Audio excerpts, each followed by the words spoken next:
Assalamualaikum warahmatullahi wabarakatuh. Selamat datang di dunia edukatif bersama Zaki De Akbar.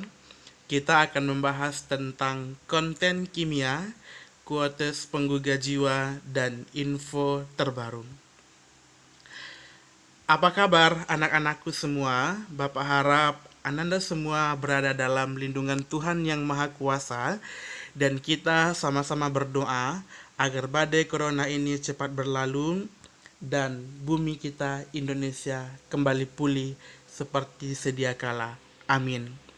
Baik anak-anakku semua, kali ini kita kembali membahas tentang konten kimia, yaitu stoikiometri dalam persamaan reaksi, atau dalam bahasa lain adalah perhitungan dalam persamaan reaksi. Pada materi ini ada beberapa item yang sering ditanya. Yang pertama adalah massa zat yang bersisa, yang kedua massa zat yang terbentuk, yang ketiga volume zat gas yang terbentuk, dan yang keempat adalah jumlah partikel zat yang bersisa atau yang terbentuk.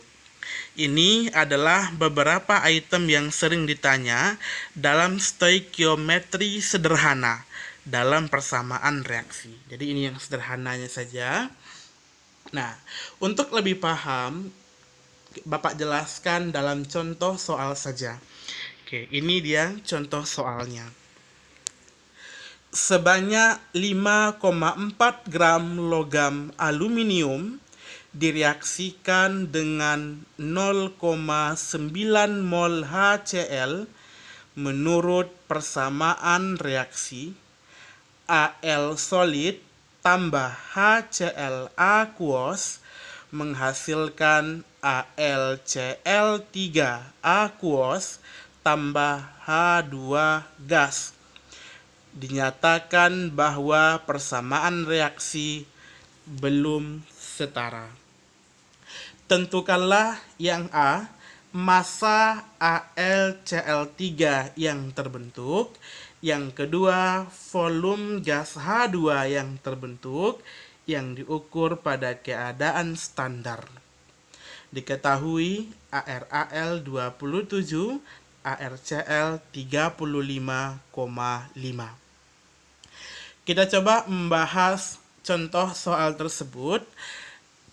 Langkah yang pertama yang harus kita lakukan adalah setarakan persamaan reaksi. Jadi tadi diketahui di soal bahwa reaksinya belum setara. Nah, yang pertama kita harus setarakan dulu reaksinya, yaitu koefisien Al-nya menjadi 2, koefisien HCl-nya 6, koefisien AlCl3-nya 2, dan koefisien H2-nya 3. Bagaimana cara menyetarakan persamaan reaksi telah kita pelajari pada pertemuan-pertemuan sebelumnya. Setelah persamaan reaksi kita pastikan setara, langkah yang kedua adalah kita harus hitung mol reaksi mula-mula. Mol pereaksi. Jadi pereaksi atau reaktan siapa? Yaitu Al dan HCl. Maka kita hitung mol Al dan HCl mula-mula. Bagaimana cara menghitung mol Al? Karena di soal diketahui adalah massa Al dan massa atom relatif Al atau Ar dari Al, maka untuk menghitung molnya sama dengan massa dibagi Mr. Massanya 5,4, Mr-nya 27, maka molnya sama dengan 0,2 mol. Kemudian mol HCl sama dengan 0,9 mol. Sudah diketahui secara langsung di soal. Jadi tidak perlu kita cari. Setelah kita ketahui mol pereaksi mula-mula, kita lanjut ke langkah yang ketiga, yaitu kita harus buatkan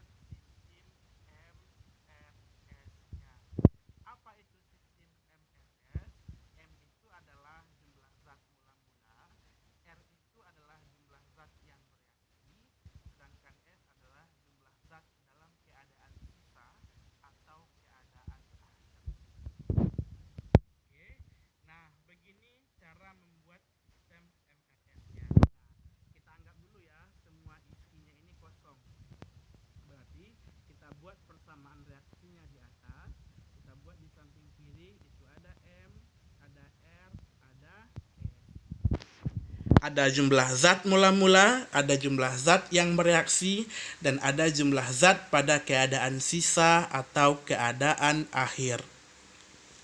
Nah, bagaimana cara mencari jumlah zat mula-mula? Tadi sudah kita bahas di langkah 2. Nah, sekarang hasil yang kita dapatkan di langkah 2 tinggal kita masukkan ke dalam kotaknya. Jadi jumlah Al mula-mula tadi kita hitung ada 0,2. Jumlah HCl mula-mula 0,9. Sudah diketahui di soal. Nah, kemudian bagaimana cara mencari yang bereaksi dan keadaan sisa? Maka sebelumnya kita harus mencari dulu reaksi pembatasnya. Nah, pada pertemuan sebelumnya kita sudah belajar cara mencari reaksi pembatas, yaitu mol bagi koefisien dibandingkan dengan mol bagi koefisien dari reaktannya. Mol Al mula-mula 0,2. Koefisiennya 2, 0,2 bagi 2 sama dengan 0,1. HCl, molnya mula-mula 0,9. Koefisiennya 6. 0,9 bagi 6, 0,15. Bandingkan hasilnya 0,1 dengan 0,15. Yang kecil adalah 0,1 milik Al. Maka reaksi pembatasnya adalah Al. Nah, kembali kita ke sistem MRS. Tadi yang mula-mula sudah kita isi, didapat dari langkah 2. Kemudian untuk menghitung yang bereaksi dengan cara tentukan reaksi pembatas. Nah, sudah diketahui reaksi pembatasnya adalah Al. Kemarin kita sudah belajar, kalau dia reaksi pembatas artinya dia habis. Ini harus 0. Nah, maka karena dia harus 0, maka jumlah yang bereaksi sama dengan jumlah yang mula-mula. Nah, maka jumlah Al yang bereaksi adalah 0,2. Nah, 0,2 mula-mula yang bereaksi 0,2, maka sisanya 0. Maka Al disebut dengan reaksi pembatas. Lalu bagaimana cara mencari HCl, AlCl3, dan H2 yang bereaksi? Caranya adalah dengan menggunakan perbandingan koefisien. Caranya, koefisien yang ditanya, yaitu koefisien HCl, bagi koefisien yang diketahui molnya yang bereaksi, yaitu Al, koefisiennya 2. Kali molnya yang diketahui yang bereaksi, 0,2 juga.